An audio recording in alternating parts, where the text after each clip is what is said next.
ये है Motorola H 50 pro. इसमें आपको मिलता है 125 watt charging, IP68 rating, 50 watt wireless charging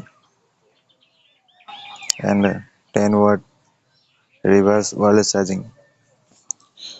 इसमें मिलता है 8 GB रैम, 256 GB स्टोरेज और इसका प्राइस जो है वो है 31,999।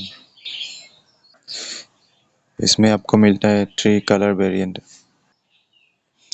इसमें मिलता है curve display, 6.7 inch full HD plus 1.5K 144 hertz POLED HDR10 plus 10 bit 200 nits pick brightness display. और जो प्रोसेसर दिया गया है वो है स्नैपड्रैगन 7 Gen 3